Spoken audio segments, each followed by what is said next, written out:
Les prometíamos con Alfredo en el comienzo recibir a Juan Miguel Petit, que es el comisionado parlamentario para las cárceles, para hablar de una situación, que no es nueva, y ya lo vamos a hablar con Juan Miguel, lo que ha sido el crecimiento exponencial, explosivo, de la cantidad de reclusos, de presos que hay aquí en nuestro país. Gracias por venir, gracias por estar con nosotros. No, muchas gracias a ustedes por la invitación, a la orden. Asusta un poco ver, si uno agarra las cifras de repente de los 90 hasta ahora, lo que ha sido el crecimiento.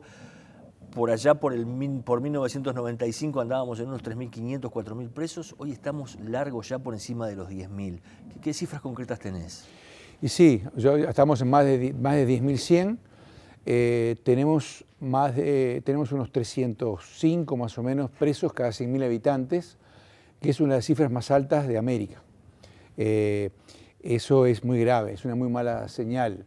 Uruguay no tiene una sociedad que sea más peligrosa que la de muchos otros países latinoamericanos. No es más peligroso vivir en Uruguay o andar en las calles de Uruguay que en Colombia, México, ¿Cómo se explica ese Brasil. fenómeno? ¿Cómo se lo explicas a la gente? Y bueno, yo no tengo una explicación definitiva. Creo capaz que es una pregunta para reflexionar entre todos, ¿no? Creo que hay un uso de la respuesta institucional, de la respuesta del Estado, que de alguna manera responde, pero responde con una institución, con una caja, utilizado en demasía. Uno encuentra, recorriendo las cárceles, uno encuentra, hay de todo como hay afuera también, pero uno encuentra una enorme cantidad de gente joven, te diría una desesperante cantidad de gente joven, que muestran que tenemos unos agujeros dramáticos en lo que son políticas sociales, educación, políticas de salud mental, políticas de familia, porque uno ve juntos allí una cantidad de cosas que faltaron, de alarmas que no sonaron o alarmas que sonaron y no se escucharon y que requieren básicamente un trabajo social. ¿Y se abusa del procesamiento con prisión? Bueno, yo sí la palabra es que se abusa. La palabra abusa quiere decir como que ya no sea más, es un poco fuerte. Claramente creo que hay una enorme una cantidad de casos de personas que están privadas de libertad, que podrían no estar privadas de libertad, primero para recibir un tratamiento mejor, una educación, una capacitación, una posibilidad de inserción social, que están por situaciones, por delitos leves, por delitos que fueron coyunturales, que son señales que requieren, obviamente, que fueron situaciones violentas, que requieren una asistencia, una orientación, de alguna manera una puesta al día con la sociedad, pero para las cuales las cárceles, y sobre todo de cárceles que no están bien, no son la medida adecuada. ¿Puedes dar un porcentaje de esos 10.100? ¿Qué porcentaje podría eventualmente haber sido procesado, pero tal vez con alguna medida sustitutiva? Sí, bueno, no hay estudios que nos puedan iluminar sobre eso, ¿no? Sería muy aventurado. Creo que es justamente uno de los... Con respecto a lo que tú decías al principio, como contracara de eso, ese aumento de la población demográfica penitenciaria que explotó. Fíjense ustedes que Uruguay es un país demográficamente muy estable, cantidad de nacimiento, todos los elementos demográficos del país son muy estables. Se triplicó, más que triplicó la población. Imagínense ustedes en la ciudad de Montevideo se triplicara la población en 10 años. Imagínense en el sistema educativo que se triplicara la población. Pero no solamente se triplicó la población y aumentaron los problemas. Aumentó la droga, se diversificó la droga, se multiplicó el crimen organizado por motivos que son complejos de analizar, aumentó la violencia como aumentó en todo el mundo. No hay que quedarse en lo aldeano, hay nuevas formas de violencia en todo el mundo. Frente a eso, la contracara ha sido que no ha habido una acumulación de actores. No hay más actores académicos, sociales, sociedad civil, empresas, universidad. Entonces estamos enfrentando un problema que es mucho mayor que hace 20 años, con menos recursos que hace 20 años.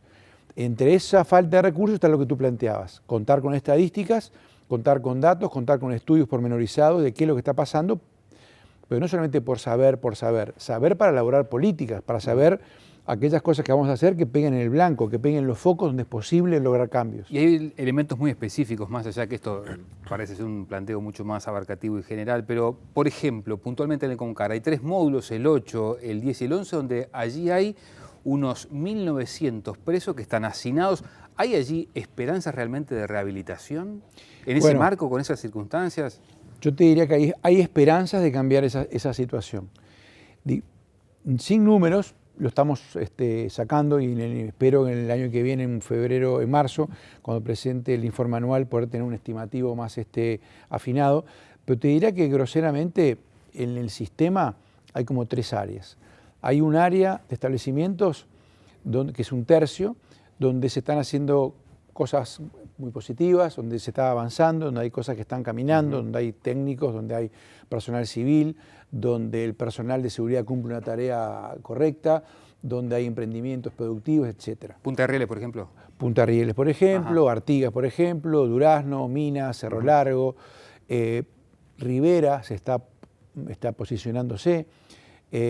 Después hay otro tercio que está mal, con muy pocas actividades, con muy poco trabajo penitenciario, con muy poca conexión con el mundo exterior, con la familia. Incluso sin salir al patio muchas veces, es una de las cosas que se denuncian, claro, que hay problemas. Exacto, con muy poca, acá inclusive te estoy incorporando en ese grupo los que tienen salidas esporádicas. Y después hay otro tercio que está por debajo de los radares, o sea, condiciones que no deberían existir, condiciones que no son condiciones que no son dignas. Unas 3.500 personas que están bajo condiciones que no son dignas, aproximadamente. Aproximadamente, que requieren una intervención urgente. Dentro de ese grupo están los módulos 8, 10 y 11.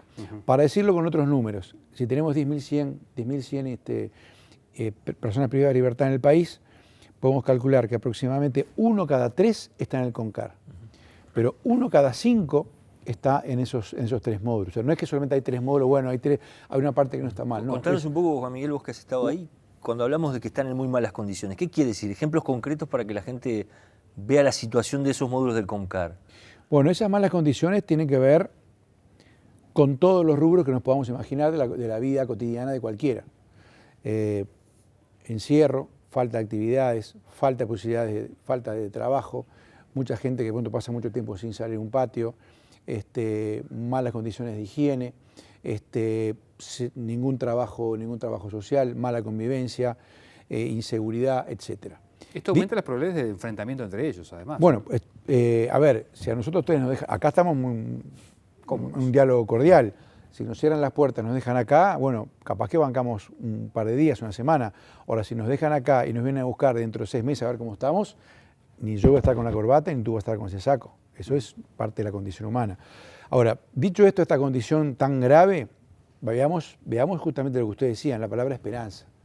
La palabra esperanza que tiene que ver con la innovación, con el futuro, con cambiar y con construir, que ese es el objetivo de las agencias como la nuestra, las oficinas como la nuestra, que tienen que denunciar y plantear problemas para construir, para edificar, no solamente para denunciar. ¿Quién determina que puedas terminar en ese lado oscuro de ese tercio que decías que están en muy malas condiciones o estar... Sí. Porque ahí en la jerga se habla mucho del paraíso o de estar en el infierno. Sí, ahora voy a eso, pero termino lo anterior. Este lugar se ha visto como una zona muy complicada, se están tomando algunas medidas, creo que las autoridades tienen claro, en parte también por la actividad que se ha realizado desde el Parlamento, tienen claro que allí hay que intervenir muy urgentemente. Se están tomando algunas medidas, las estamos observando, las estamos acompañando, seguimos yendo todas las semanas, varias veces por semana, y eso es una zona de gran alerta. La pregunta que tú haces es muy correcta. Hay una novedad que fue muy buena, que es en los últimos, debe ser ya como 5 años, 4 o 5 años que está funcionando. Se cerró la cárcel central. La cárcel central era una cárcel que intentaba en principio tener algunos internos que de pronto no tenían conductas que se consideraba que fueran agresivas o al revés, que podían ser víctimas ellos de agresiones, y se estableció un régimen como más diferencial de protección, lo cual en algunos casos funcionaba, pero en otros casos también se prestaba a abusos, no era transparente, bueno, ¿por qué van ahí? Porque era un régimen que esté más saludable, más tranquilo. Bueno, cárcel central ya no existe, existe una unidad de diagnóstico y derivación, en donde las personas, cuando son procesadas, están allí un periodo que no va más de 4 o 5 días, tienen un chequeo de salud, tienen entrevistas con técnicos y a partir de ahí se hace una derivación al lugar que se considere más adecuado de las 30 unidades que tiene el país. Lo que pasa, lo que todavía nos falta justamente es la segunda parte de ese menú. Digamos, la idea está muy bien, es un gran avance, que haya un lugar de diagnóstico y derivación donde la administración se toma unos días para ver a dónde va esa persona. Lo que nos está faltando todavía justamente son tener lugares de derivación y lugares con programas acordes para la situación de cada uno. A ver, si el delito fue provocado por la droga, provocado por un problema de salud mental, provocado por por su exclusión social, provocado por sus carencias de relacionamiento con los demás, si no sabemos por qué fue un delito grave, si no fue un delito grave, en fin, todo eso está muy bien que se estudie para llevar a la persona a un lugar que pueda ser acorde. Lo que pasa es que hay que tener esos lugares y hay también tener claro que esa clasificación es muy relativa. En realidad, lo que hay que tener son lugares que permitan a todas las personas engancharse en una vida lo más parecida a la vida normal. Lo que se llama desde 1955 en las normas internacionales la normalización de la cárcel. Que la cárcel sea un lugar normal, que sea un barrio más, donde la persona que no tuvo una cantidad de cosas pueda encontrarlas, pueda reparar lo que le pasó, que pueda rehacer de alguna manera lo que ocurrió, repensar lo ocurrido y volver a la sociedad y sin la violencia bajo el brazo. Ahora, si la cárcel es más deterioro, más caída, más denegación de la dignidad, estamos liquidados. Por eso que hay que alentar a las cosas positivas que se están haciendo. Ahora, ¿pero qué ha pasado? ¿Ha faltado plata para invertir en el sistema carcelario o ha faltado una estrategia combinada de distintos actores del Estado, del gobierno, de turno, el que sea, para poder salir de esta situación? Porque hace años, desde Garcés hasta acá, que la población ha tenido conocimiento con la presencia de un comisionado parlamentario en las cárceles, que estamos viviendo esta situación. Sí, la pregunta es pertinente, sin duda. A mí no me gusta, mirando un proceso que lleva 30 años, 40 años, decir como un mono sabio, acá lo que ha faltado es tal y cual cosa, como si alguien pudiera tener la batuta y decir, bueno, acá faltó, no sé, 2 de harina, 2 de aceite, tal cosa, y para que esto funcionara, estuviera accesible y razonable.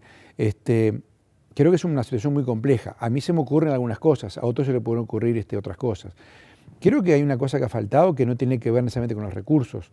Nos ha faltado una concepción de política penitenciaria. Bueno, por un lado, política criminal. Es cómo castiga el Estado a aquellas personas, mejor dicho, cómo castiga, qué hace el Estado con aquellas personas que incurrieron en actos violentos que fueron considerados delitos.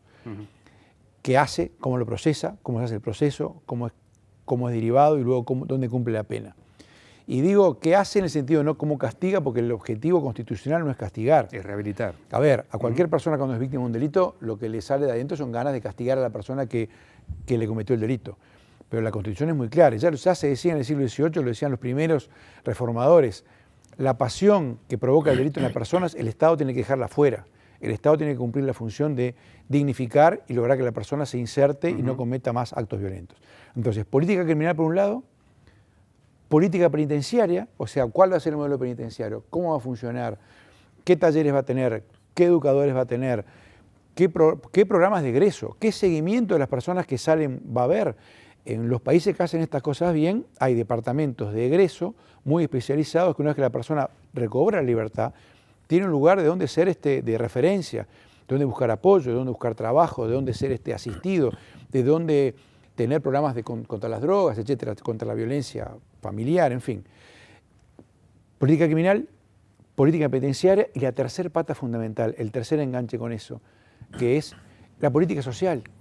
Si la política penitenciaria no se lo ve como parte de una política social, también estamos liquidados. O sea, la política penitenciaria es un vector estratégico para entrar en aquellos sectores de la sociedad más vulnerados, más excluidos y donde las personas se desarrollan con más dificultad.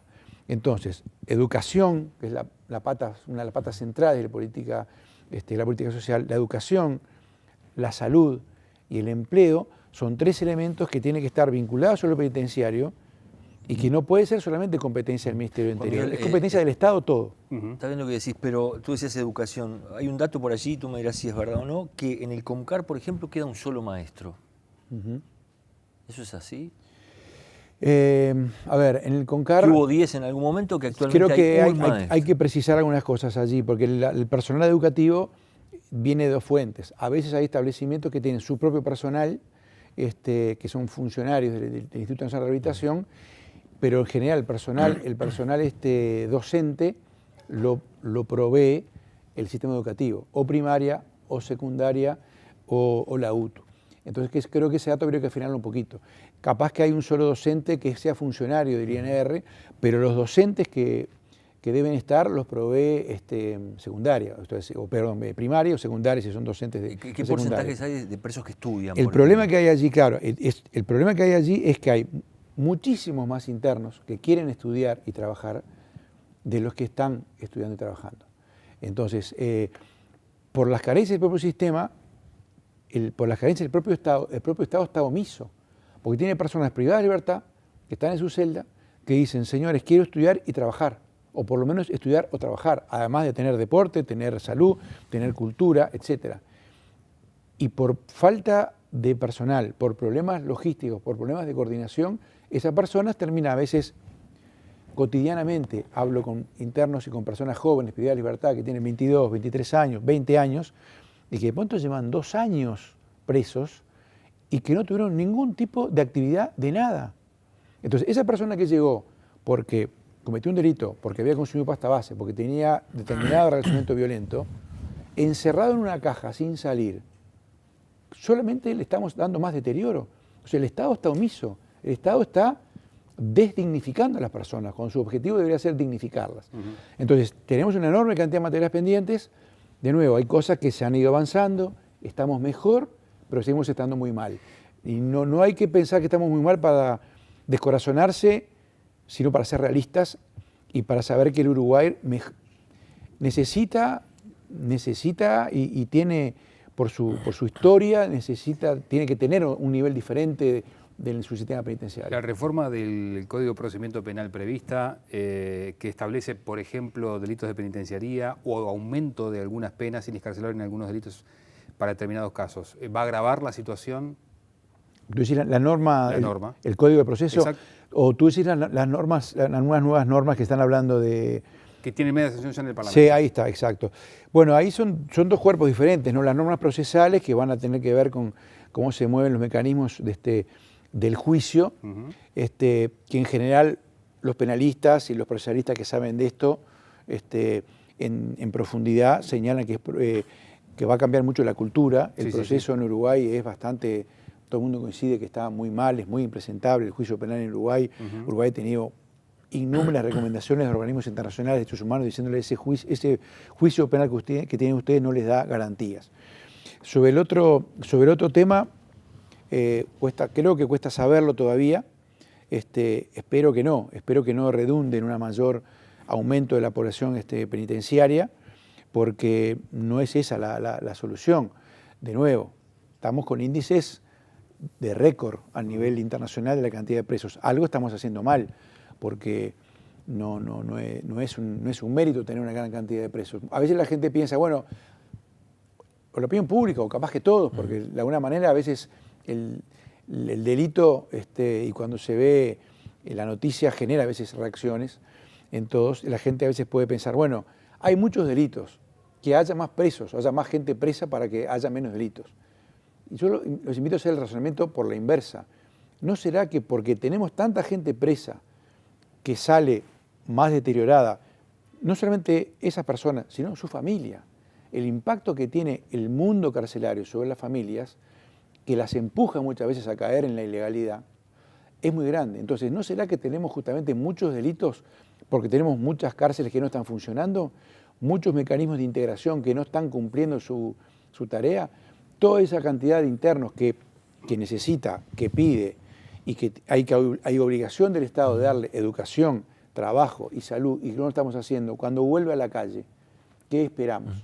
Juan Miguel, ¿cuántas mujeres hay presas con hijos? Porque ahora se está trabajando en un plan que es el establecimiento del molino donde estaban, llevarlas a la unidad donde están el resto de las presas, ¿verdad? La unidad 5, y es algo que organizaciones sociales, creo que en tu caso también, están rechazando llevarlas así, porque entre otras cosas, allí hay otro tipo de presas que no tienen hijos y muchas veces los motines terminan afectando a todos los que están allí dentro, ¿no? ¿Cómo es la situación? ¿Cuántas presas son y qué va a pasar? Sí, este es un tema que involucra a un grupo pequeño de personas, pero es muy importante esperar que se resuelva con sensibilidad y a partir de una perspectiva de derechos humanos, porque justamente el sistema tiene que mostrar su capacidad de atender problemas. Si es toda una única respuesta para todo y una cosa muy, muy rígida, muy esclerosada, quiere decir que algo está funcionando inadecuadamente. Habrá en todo el país, no traje las cifras, pero de memoria, habrá unas entre 60 y 70 mujeres privadas de libertad que tienen hijos y que están en los establecimientos con hijos, con sus hijos. En Montevideo había una unidad llamada El Molino, en la zona ahí del viaducto de Graciada, que llegó a tener unos 20 y pico de mujeres con sus hijos. Se dispuso el cierre de ese lugar y el traslado a la unidad número 5, que está en Colón, donde era el viejo Hospital Musto, el Centro Nacional de Rehabilitación. Es un centro muy grande, en este momento hay unas 450 mujeres privadas de libertad allí, y se están trasladando a la parte baja de manera transitoria. Así nos lo señaló la asesora del Ministerio del Interior a un grupo de legisladores con los que acompañé en una visita reciente. Lo que a nosotros nos parece que no es adecuado insertar en una macroinstitución una pequeña unidad para madres que van a estar con sus hijos. Hay una cosa que es muy clara: crianza con estrés igual violencia. O sea, niños chicos en sus primeros meses en una institución donde va a haber ruidos, un clima institucional de alguna manera que señala la idea de un mundo de control, de vigilancia, de represión, con alambre de púa, con garitas, etcétera, por más que se disimule, no es el mejor ambiente para crearse. Entonces, lo que apuntamos nosotros es que sea transitorio, pasamos a un lugar definitivo. Hicimos una jornada con organizaciones sociales y también con representantes del Estado. Estuvo en el Instituto Nacional de Rehabilitación, fue muy bueno contar con la presidencia del Estado, el diálogo es muy bueno, y estamos nosotros planteando alguna alternativa hacia lo que debe ser el lugar definitivo. Una casa con espacio abierto, con los controles razonables que tienen que existir periféricos, y con unidades individuales que aseguren a ese pequeño grupo de mujeres que están privadas de libertad con sus hijos, que en su gran mayoría son mujeres que cometieron delitos muchas veces vinculados o a la droga o a situaciones coyunturales, que quedan muchas veces después estigmatizadas, abandonadas, con poco apoyo social, que tengan una respuesta adecuada, que permitan que a su vez ese impacto de la prisión no golpee sobre los hijos que tienen allí y sobre los otros hijos que tienen afuera, porque la gran mayoría tiene hijos afuera. Nos quedan 30 segundos, Juan Miguel. Y bueno, históricamente la figura del comisionado parlamentario ha sido una piedra de zapato en el Ministerio del Interior, digamos. Es un hombre que habitualmente puede llegar a molestar. ¿Cómo es tu relación con el Ministerio del Interior? Es muy buena. Y yo creo que hay que entender el funcionamiento de estas instituciones, que justamente tienen que cumplir el rol, sí, de denunciar, de recomendar y hacer propuestas.